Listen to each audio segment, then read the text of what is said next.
subscribe Tag TV YouTube channel and press the notification button.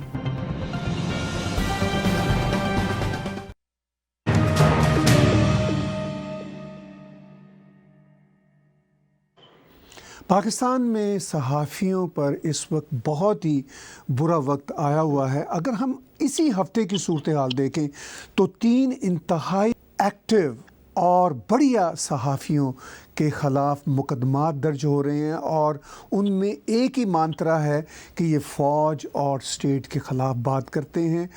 اور جب کہ ہم یہاں پہ کینیڈا میں بیٹھ کے یا امریکہ میں بیٹھ کے دیکھتے ہیں تو یہ پاکستان کو ایک جمہوری سماج بنانا چاہتے ہیں اور پاکستان کی بہتری سوچتے ہیں، ایک روشن خیال ملک کے طور پر اس کو دیکھنا چاہتے ہیں، اپنی رپورٹنگ، اپنے پروفیشن کو یہ برقرار رکھنا چاہتے ہیں، لیکن ان پر الزام لگتے ہیں غداری کے۔ یہ ایک بہت ہی افسوسناک صورتحال ہے۔ ریسنٹلی اسی ہفتے ہم نے جناب اسد علی طور، ابصار عالم، بلال فاروقی کے حوالے سے پوری دنیا کے میڈیا میں دیکھا کہ ان پر مقدمات بنائے جا رہے ہیں۔ احمد نورانی صاحب 2-3 ہفتوں سے پاکستان کی جو ایجنسیوں کے ایک طرح سے ٹارگٹ بنے ہوئے ہیں، کیونکہ انہوں نے ایک جرنل کی مبینہ کرپشن کے بارے میں کچھ لکھا تھا، رپورٹنگ کی تھی۔ مطیع اللہ جان صاحب کو کچھ ہفتے پہلے اٹھا لیا گیا۔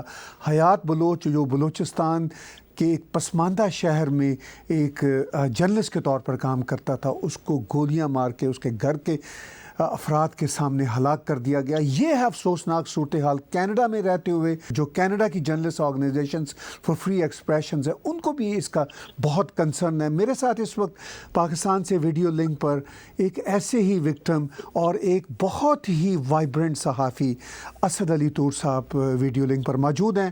اسد صاحب، تھینک یو، بہت شکریہ وقت دینے کا۔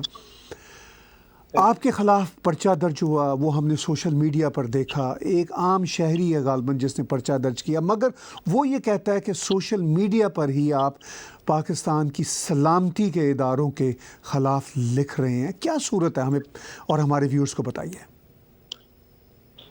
اچھا، ایسا ہے طاہر صاحب کہ یہ اچانک ہی مجھے تو ایک اخبار میں، جنگ اخبار میں ایک چھوٹی سی سٹوری لگی، تو مجھے کسی نے بھیجی کہ یہ آپ کے بارے میں ایک سٹوری لگی ہوئی ہے کہ آپ کے اوپر ایف آئی آر ہوئی ہے، اور وہ 2 دن پہلے ایف آئی آر ہو چکی تھی۔ نہ مجھ سے کسی نے رابطہ کیا تھا۔ جب میں نے چیک کیا اس تھانے سے تو کنفرم ہوا کہ ہاں بالکل ایف آئی آر ہوئی بھی ہے۔ اور دلچسپی کی بات یہ ہے کہ پہلے تو ایف آئی آر کی کاپی دینے کو تیار نہیں تھے، وہ بہت مشکل حاصل کی، تو اب اس ایف آئی آر میں کیا سپورٹنگ مٹیریل لگایا گیا میرے خلاف وہ دینے کو تیار نہیں ہے۔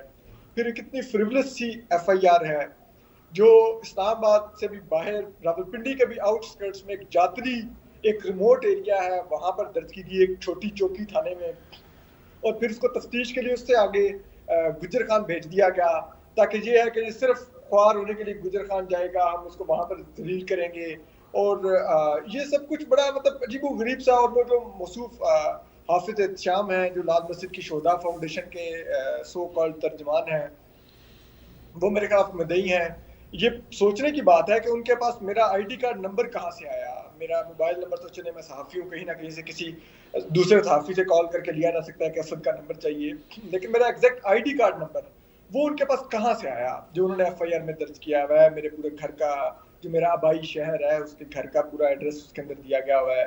تو یہ سمجھ آتا ہے کہ یہ سب کچھ کس نے ان کو ارینج کر کے دیا ہوگا، اور میں سمجھ سکتا ہوں کہ کون، کیونکہ حافظ احتشام کا ایک پیٹرن ہے، وہ میں پہلا نہیں ہوں ان کا نشانہ۔ اس سے پہلے بھی وہ جن لوگوں کے خلاف ایف آئی آر اور مقدمات درج کر چکے ہیں، اسلام آباد ہائی کورٹ میں کیسز کر چکے ہیں، وہ سب لوگوں کو دیکھنا چاہیے کہ وہ سب لوگ کون تھے اور ان سے کون ناراض تھا، اور تو آپ کو اندازہ ہو جائے گا کہ وہ کن کے بہاف پہ یہ سب کچھ کرتے پھر رہے ہیں۔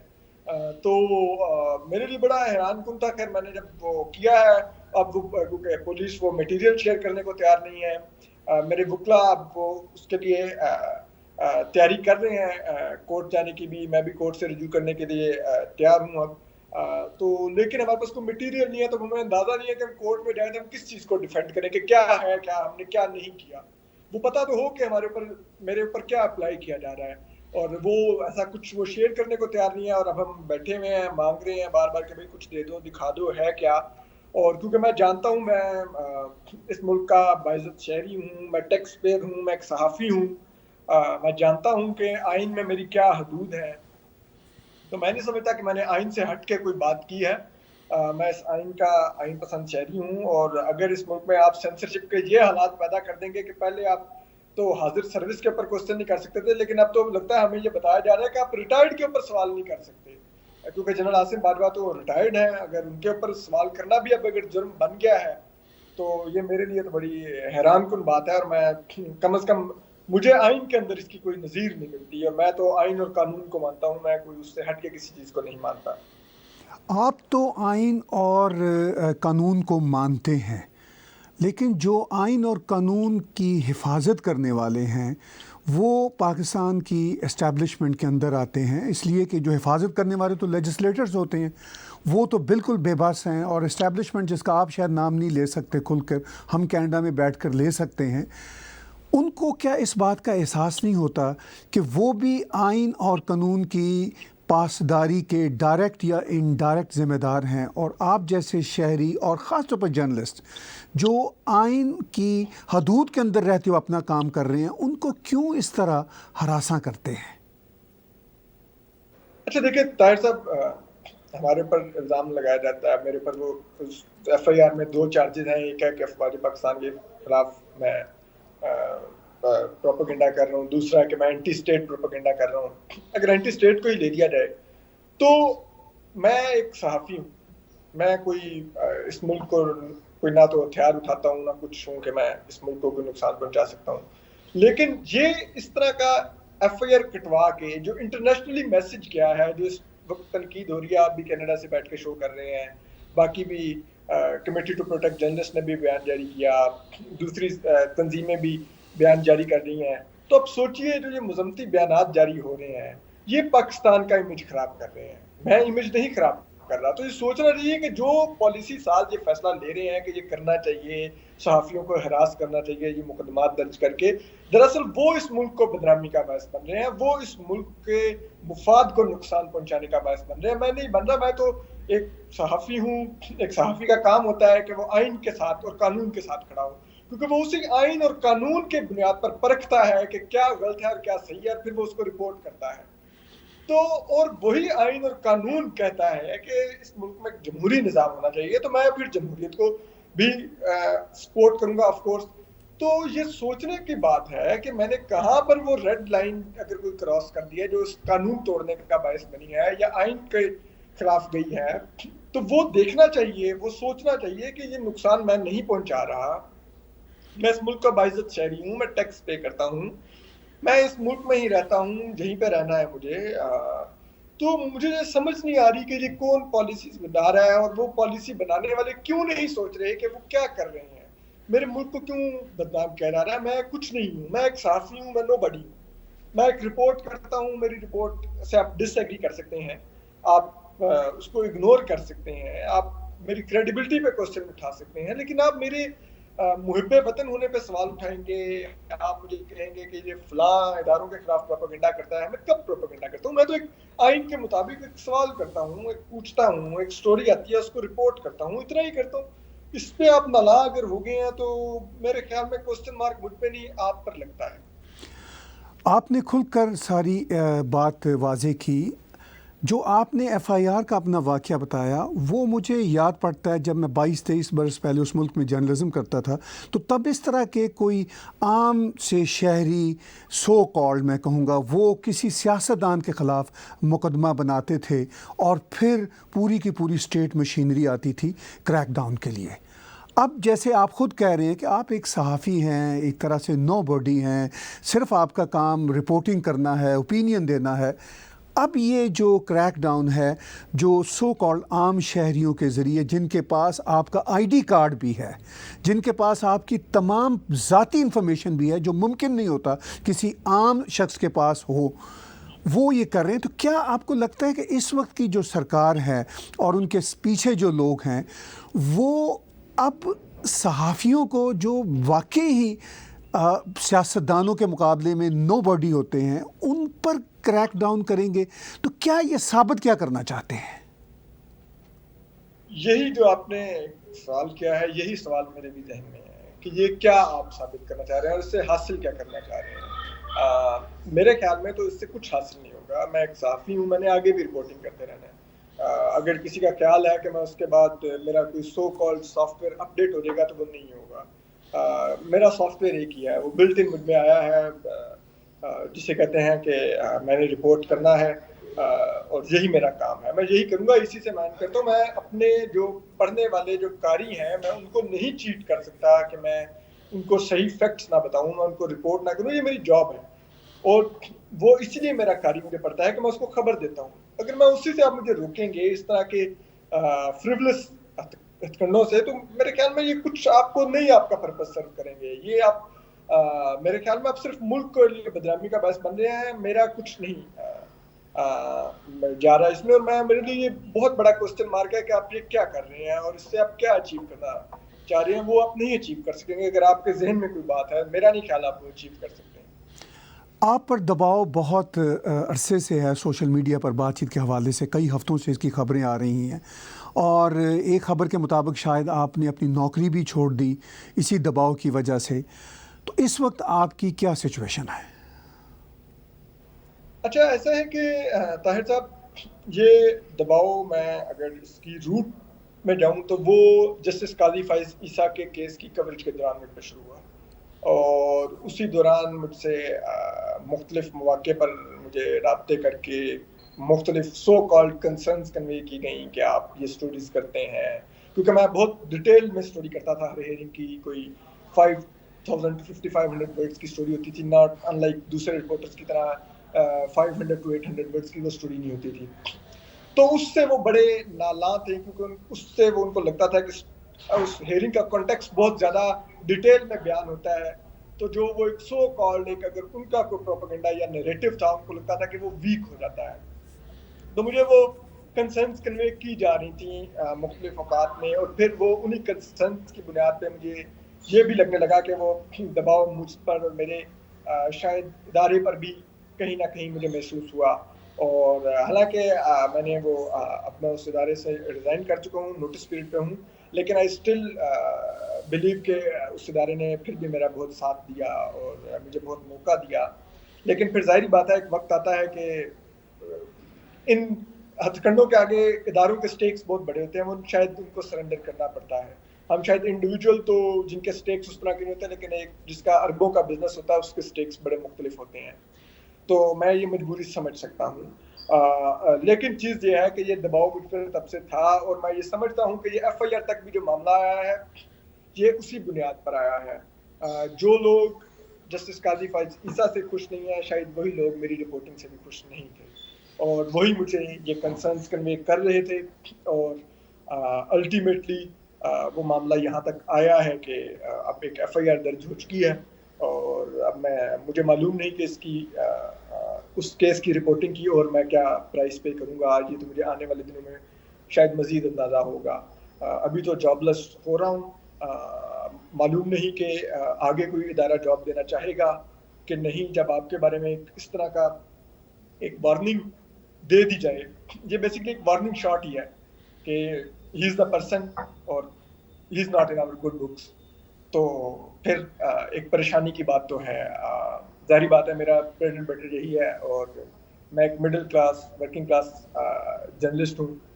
میرا کوئی اور بزنس نہیں ہے, نہ ہی میں کسی اور قسم کے ذرائع سے کماتا ہوں, نہ کمانے میں بلیو رکھتا ہوں, اور تو میرا بریڈ اینڈ بٹر یہی ہے. تو مجھے لگتا ہے کہ اس کو بھی اب اس پہ بھی کوشش کی جا رہی ہے کہ اس کو جتنا زیادہ سکویز کیا جائے, جتنا زیادہ مجھے میرے آپشنز کو لمٹ کیا جا سکتا ہے.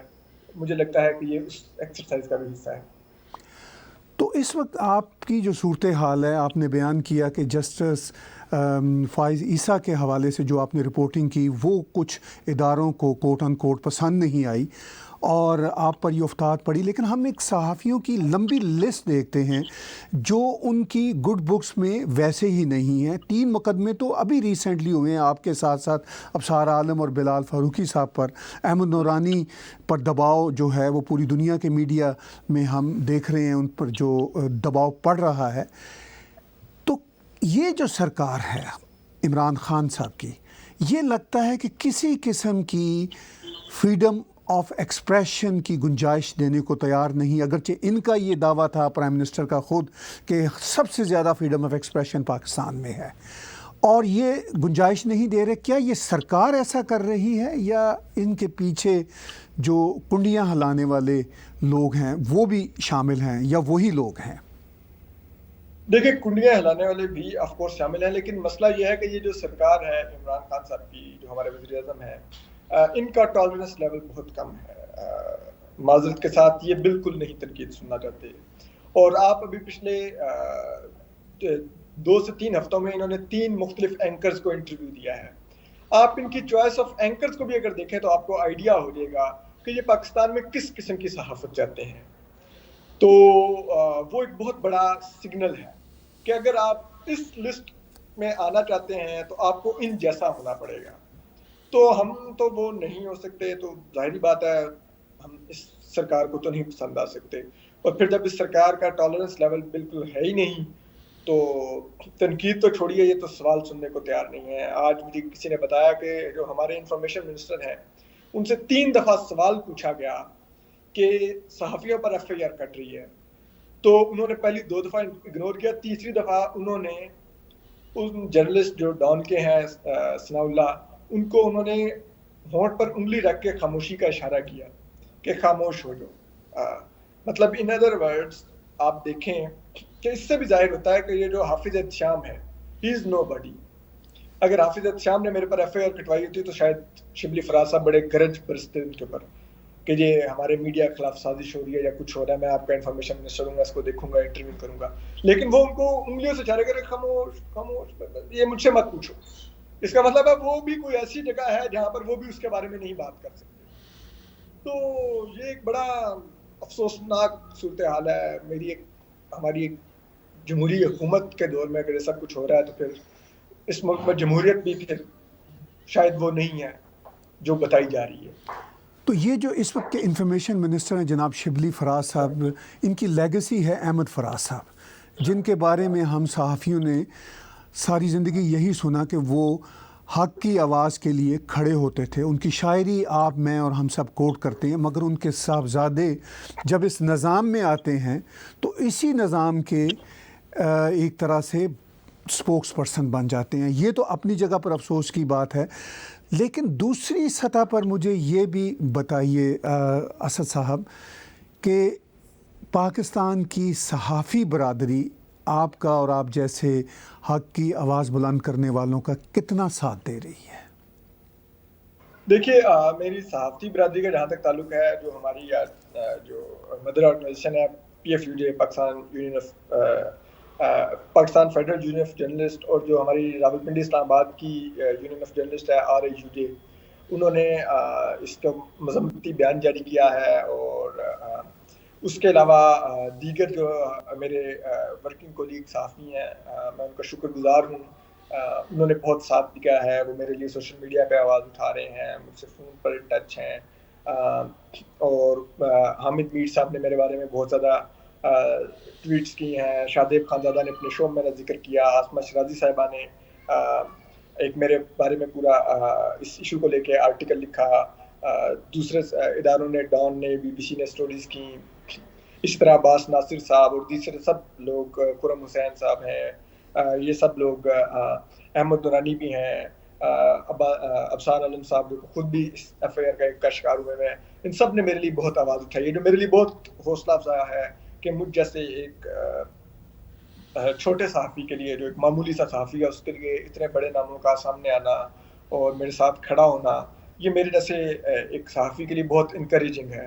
اور میری اوپر اب مزید بھاری ذمہ داری عائد ہوگی ہے کہ میں ان تمام ناموں کو جو آج مجھے سپورٹ کر رہے ہیں، میرے میں اعتماد کا اظہار کر رہے ہیں کہ میں ایک اچھا صحافی ہوں، اور وہ سمجھتے ہیں کہ میرے ساتھ زیادتی ہو رہی ہے تو میرے ساتھ ان کو کھڑا ہونا ہے، تو میں سمجھتا ہوں مجھ پہ بھاری ذمہ داری عائد ہوگی ہے کہ میں آنے والے دنوں میں اپنے سینئرز کو بھی مایوس مت کروں اپنے کام سے، کہ میں آج اگر کوئی تھوڑا بہت اچھا کام کر رہا ہوں تو کل میں کسی اور کے لیے کام کرنے لگ جوں. تو میں کبھی نہیں چاہوں گا کہ میرے سینئرز مجھ سے مایوس ہوں اور کسی قسم کا ان کو افسوس ہو کہ انہوں نے میرے لیے شاید آواز اٹھا کے غلطی کی تھی. تو میں اپنے سینئرز کا شکر گزار ہوں، اپنی صحافتی تنظیموں کا شکر گزار ہوں، ہیومن رائٹس جو کمیشن آف پاکستان ہے اس کا شکر گزار ہوں، انہوں نے میرے لیے آواز اٹھائی ہے.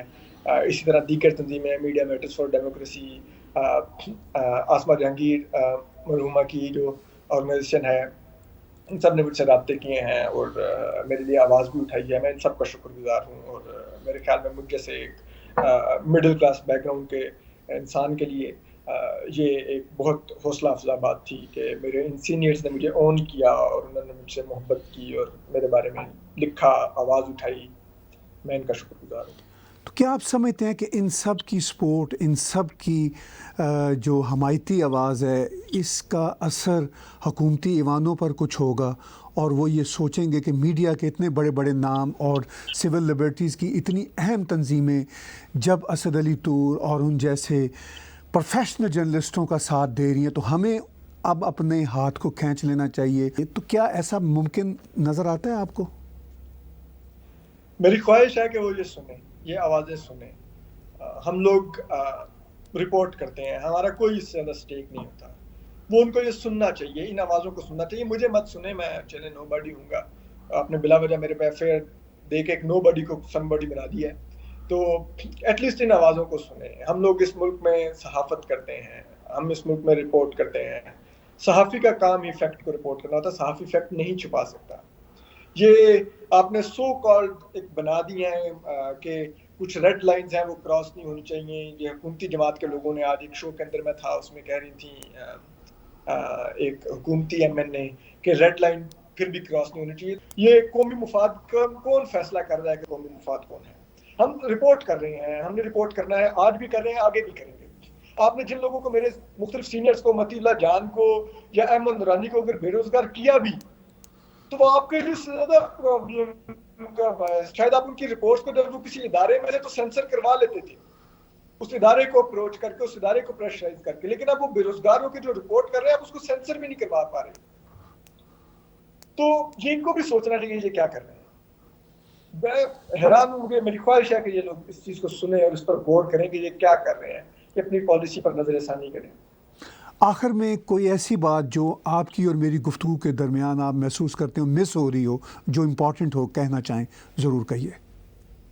میں جو انفارمیشن منسٹر ہیں ہمارے سینیٹر شبلی فراز صاحب، ان سے ایک بات کہنا چاہتا ہوں کہ پچھلے دنوں فہمیدہ ریاض صاحبہ کی بیٹی نے اپنی والدہ کے لیے صدارتی ایوارڈ لینے سے انکار کر دیا. اور انہوں نے یہ کہہ کر انکار کر دیا کہ جس ملک میں صحافی اور دوسرے لوگ اغوا ہو رہے ہوں، لکھاری اغوا ہو رہے ہوں، ادب کے لیے کام کرنے والے لوگ اغوا ہو رہے ہوں، ان کی زبان بندی ہو، لاشیں سڑکوں پر پھینکی جا رہی ہوں، اور اسی سب کے خلاف میری شاعری کرتی رہی، لکھتی رہی، تو میں اگر یہ ایوارڈ لوں گی تو میں اپنی ماں کی روح کو تکلیف دوں گی، وہ بے چین رہے گی ان کی روح. تو آج وہ سوچیں کہ آج احمد فراز صاحب کیسا محسوس کر رہے ہوں گے جب ان کا بیٹا ایک ایسی رجیم کا انفارمیشن منسٹر ہے اور وہ اس سب کو ڈیفینڈ کر رہا ہے.